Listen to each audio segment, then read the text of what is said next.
الشوكولاتة هي عبارة عن مزيج من الكاكاو وممكن بيتضاف عليه سكر أو حليب أو مكسرات أو فواكه علشان يوصل لنا في الآخر بالشكل اللي بناكله بيه. المكون الأساسي في الشوكولاتة هو الكاكاو، وده عبارة عن نبات موطنه الأصلي أمريكا الجنوبية، وبذوره بتستخدم في صناعة الكاكاو الباودر والشوكولاتة.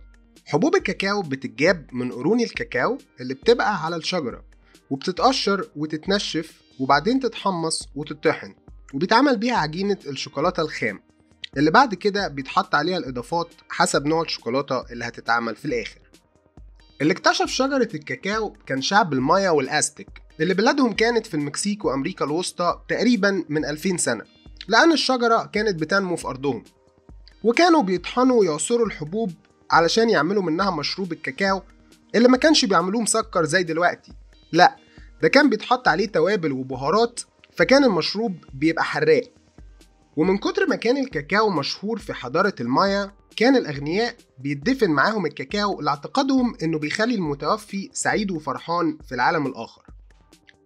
ومع غزو الأسبان لشعوب الأزتك والمايا في سنة 1520 لقوا الكاكاو عندهم ونقلوه لأوروبا، ودي كانت بداية انتشار الكاكاو والشوكولاتة للعالم.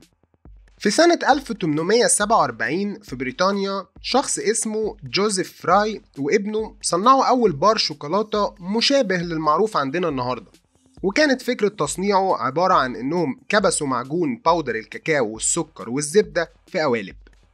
بعد سنتين وفي سنة 1849 طور جون كادبري الشوكولاتة وقدم للأسواق بار شوكولاتة بيحمل اسم شركته. وفي سنة 1875 هنري نسلي مؤسس شركة نسلي جرب يمزج الحليب مع وصفة الشوكولاتة، فأنتج أول بار شوكولاتة بالحليب زي اللي بناكلها النهاردة.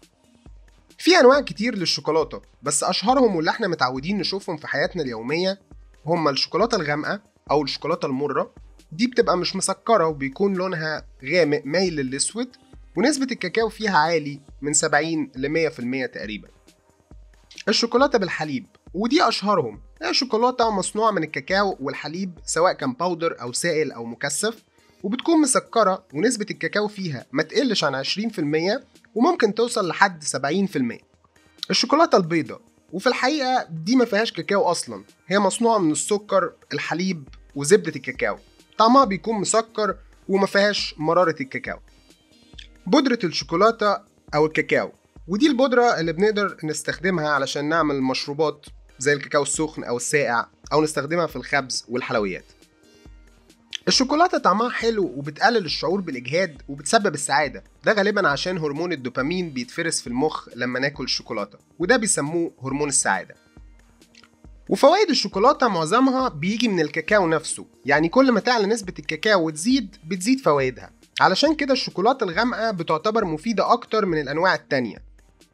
والفوائد دي زي تقليل نسبة الكوليسترول في الدم، تقليل فقدان الذاكرة المصاحب للشيخوخة، تقليل خطر الإصابة بأمراض قلبية، ده غير إنها مصدر مهم لمضادات الأكسدة. في مناسبات كتير بتستخدم فيها الشوكولاتة، وأهمها ممكن يكون عيد الفصح أو الإيستر، غير إنها هدية شائعة جدا في المناسبات وبتتاكل في كل الأوقات وطول السنة.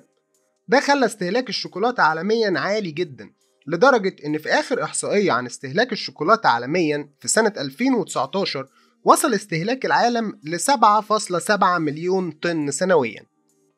في احتمال كبير نبات الكاكاو ينقرض بسبب ارتفاع درجة حرارة كوكب الأرض نتيجة للاحتباس الحراري، خصوصا إنه نبات بينمو في بلاد درجة حرارتها عالية، ولو درجة حرارة العالم فضلت تزيد في احتمال كبير إنها تنقرض.